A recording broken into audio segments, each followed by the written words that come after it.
আজকে শনিবার আর আমরা চলেছি গরিবপুর কালীবাড়িতে পুজো দিতে। এটি মাঝের গ্রামে অবস্থিত।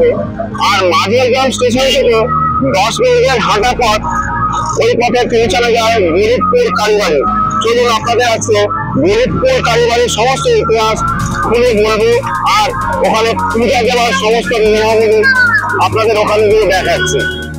আপনাদের আগেও বলেছি, আমরা মাঝের গ্রাম স্টেশনে থেকে 10 মিনিটের হাঁটা পথ অথবা ওখান থেকে টোটো পৌঁছায় এই মন্দিরে। আমরা কিন্তু যাচ্ছি গাংনাপুর থেকে মাঝের গ্রাম হয়ে এই মন্দিরে টোটোতে করে, কারণ আমরা এসেছি গাংনাপুরের একটি আত্মীয়ের বাড়ি বেড়াতে। তাই আমরা এখান থেকে চলেছি সোজা। রাস্তা খুব পরিষ্কার পরিচ্ছন্ন, সোজা চলে গেছে মাঝের গ্রাম। এখন এখানকার রাস্তাঘাট খুবই ভালো হয়ে গেছে, যা একদম সোজা চলে যায় গ্রামের বুক চিরে। চারিদিকে সবুজ ধান ক্ষেত, গাছগাছালি, আমবন, বাঁশবন, এইগুলিকে পিছনে ফেলে। আমরা এখন দাঁড়িয়ে আছি গরিবপুর কালী মন্দিরে। এই কালী মন্দিরটি মাঝের গ্রাম স্টেশন থেকে 10 মিনিটের হাঁটা পথ। খুব জাগ্রত একটি কালী মন্দির এটি। আর এই কালী মন্দির সম্বন্ধে অনেক ইতিহাস রয়েছে, যেগুলি আপনাদের এখন আমি আস্তে আস্তে বলবো। আজ শনিবার, তাই সেজে উঠেছে মায়ের মন্দির, আর অনেক ভক্তদের সমাগম হয়েছে। প্রতি শনি মঙ্গলবারে এখানে অনেক ভিড় হয় এবং পুজো দিতে আসে অনেক ভক্তবৃন্দরা।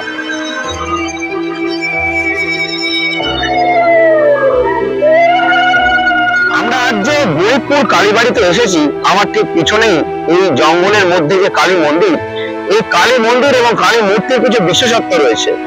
এই কালী যে মূর্তি রয়েছে, এই কালী মূর্তি হাঁটু মুড়ে বসে আছে। তারও একটি গল্প, একটি ইতিহাস হচ্ছে আপনাদের বলছি। আর এই স্থানটি একটি অদ্ভুত মায়াবী স্থান, যেখানে চারদিকে জঙ্গলে ঘেরা আর মাঝখানে মন্দির। এই মন্দিরটি প্রায় 160 বছরেরও বেশি পুরনো। আর আপনারা যারা গাড়ি নিয়ে আসবেন তাতেও কোনো অসুবিধা নেই, তার কারণ এখানে অনেক বড় জায়গা আছে গাড়ি রাখার। আর একটা কথা বলে রাখি, এখানে সমস্ত মানুষ যারা নতুন গাড়ি কেনে, 2 চাকা 4 চাকা, এখানে কিন্তু পুজো দিয়ে থাকে। এই কালীবাড়িটি ব্রহ্মানন্দ আনন্দ মঠ নামে পরিচিত। আর এই ব্রহ্মানন্দ আনন্দ মঠ কালীবাড়িটি বিশেষত্ব এই যে এই কালীবাড়িটি একটি খুব জাগ্রত কালীবাড়ি, এবং এখানে প্রতি শনি মঙ্গলবার প্রচুর দর্শকের সমাগম ঘটে, প্রচুর দর্শনার্থীদের সমাগম ঘটে। এই ব্রহ্মানন্দ আনন্দ মঠ স্থাপিত হয়েছিল বাংলার 1304 সালে। আর তখন থেকেই এখানে পূজা হচ্ছে। প্রথমে যে অবস্থা ছিল এই মন্দিরের, এখন অনেক নূতন করে সুন্দরভাবে বানানো হয়েছে। এক সময় এই কালী মন্দির জঙ্গলের ভিতরে একটি ছোট্ট কালী মন্দির ছিল। সেই সময় ডাকাতের দল এসেছিল এই কালী মূর্তির যে সোনা গয়না অপহরণ করার জন্য, অর্থাৎ চুরি করার জন্য। সেই সময় ডাকাত সর্দার যখন এই কালী মন্দিরে ঢুকলো, কালী মায়ের যে মূর্তি হঠাৎ হাঁটু গেড়ে বলল, তোরা এখান থেকে যা সোনা গয়না আছে নিয়ে চলে যা, কিন্তু এই গ্রামে যেন তোদের আর কখনো না দেখা যায়। আর তারপর থেকে ডাকাত দলকে এখানে আর দেখা যায়নি। আর এই মূর্তি সেই থেকে হাঁটু মোড়া, আর হাঁটু মুড়ে এই মূর্তি পূজা হয়। আমরা আগেই বলেছি, এই কালীবাড়িতে আসার জন্য মাঝের গ্রাম স্টেশন থেকে আসতে হয়। আর অদ্ভুত বিষয় যে মাঝের গ্রাম স্টেশন থেকে যে কটি ট্রেন বনগাঁর দিকে যায়, এই কালীবাড়ির জন্য এখানে কিন্তু একটু স্লো হয়, অর্থাৎ খুব ধীরে চলে, কিছুক্ষণের জন্য দাঁড়ায়। তারও একটি গল্প রয়েছে। একবার এই মন্দির থেকে খুব জরুরি প্রয়োজনে মন্দিরের পুরোহিত আসতে লেট হয়ে গিয়েছিল কালী মন্দিরে। আর সেই সময় কিন্তু যাতে সঠিক সময় ওই পুরোহিত এখানে পৌঁছাতে পারে, তার জন্য ট্রেন অদ্ভুত ভাবে দাঁড়িয়ে গিয়েছিল, অদ্ভুত ভাবে থেমে গিয়েছিল। তারপর থেকে আর কোন ট্রেন, মানে যত ট্রেন এখান থেকে যায়, সবাই কিন্তু মাঝের গ্রামের এই স্টেশনে পরে খুব ধীরে চলে এবং কিছুক্ষণের জন্য দাঁড়ায়।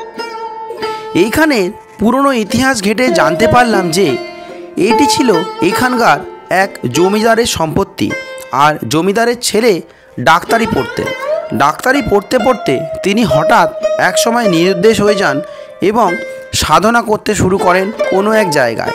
অনেক দিন পর তিনি ফিরে আসেন সাধনা করে মাকে সঙ্গে নিয়ে, এবং এখানে তিনি পঞ্চমুণ্ডির আসন তৈরি করে মাকে স্থাপন করেন। আর তিনিই ছিলেন ব্রহ্মানন্দ স্বামী। তিনি দেহত্যাগ করার আগে তার মূর্তি তৈরি করেছিলেন আর বলেছিলেন, আমি দেহত্যাগ করছি কিন্তু এখানেই থাকবো, তাই আমাকে এখানেই রাখা হোক। তাকে এবং তার স্ত্রীরও এখানে মূর্তি রয়েছে যেগুলি পূজা পায় প্রতিনিয়ত। এইখানে একটি পুরনো পুকুরও রয়েছে। এই পুকুরটিতে থেকেই জল নিয়ে আগে মায়ের পূজা আর্চার কাজ হতো, কিন্তু এখন এই পুকুরটি আর ব্যবহার হয় না। মন্দিরের পিছনে রয়েছে আম আর অনেক গাছের বন, একটি বড় বেলগাছও দেখতে পেলাম। এইখানে সবাই মানত করে তারা ঢিল বেঁধে যায় এবং তাদের মনোবাঞ্ছনা পূর্ণ হলে, মনোবাঞ্ছা পূর্ণ হওয়ার পর আবার তারা এসে ঢিল এখান থেকে খুলে দিয়ে যায়। এটি মন্দিরের পিছনের দিক। এখানে জোড়া শিবও রয়েছে, যেখানে প্রতিনিয়ত এই জোড়া শিব পূজা হয়ে চলেছে।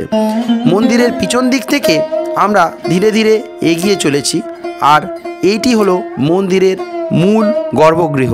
পিছন দিক থেকে মন্দিরের পিছনে জঙ্গল দেখলে আপনার গা ছমছম করবে, আর রাত্রেবেলা শোনা যায় এখনও এখানে মা নাকি চারিদিকে ঘুরে বেড়ায়। এই মন্দিরটির চারপাশের পরিবেশ অদ্ভুত সুন্দর, বড় বড় গাছে ঢাকা, আর ছাওয়া শীতল এবং খুব সুন্দর পরিবেশ এই মন্দিরে। চারদিকটা এত সবুজে ভরা, আসলে সবাইকে মুগ্ধ হতেই হবে।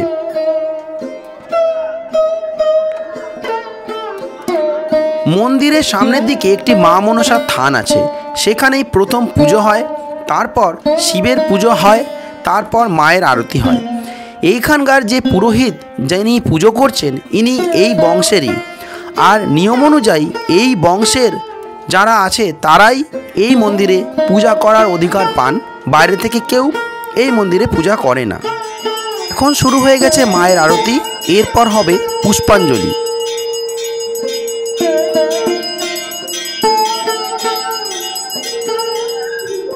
সবাই পুষ্পাঞ্জলি দেওয়ার জন্য বসে আছেন, আমরাও একটু তৈরি হয়ে নিলাম পুষ্পাঞ্জলি দেওয়ার জন্য। এরপর আপনাদের পুষ্পাঞ্জলি দেওয়ার পর সমস্ত বলছি। এটি হচ্ছে এইখানের একটি পুরনো কুয়া।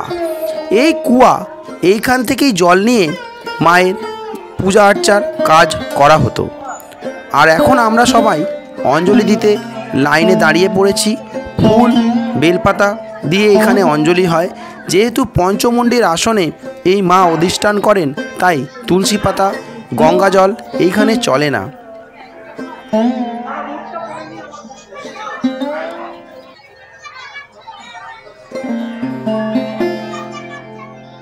হঠাৎ করে দেখলাম 3-4টি হনুমান চলে এসেছে কোথা থেকে, আর দর্শনার্থীরা তাদের ফল ছুঁড়ে ছুঁড়ে খেতে দিচ্ছে।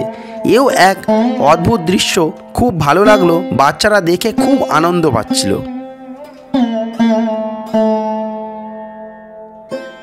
খুব সুন্দর নিয়মে এই মন্দিরে পূজা দেওয়ার ব্যবস্থা রয়েছে। প্রথমে এই মন্দিরে মাকে আরতি করা হয়, তার আগে বাবা শিবের একটি থান রয়েছে, সেখানে আরতি করা হয়।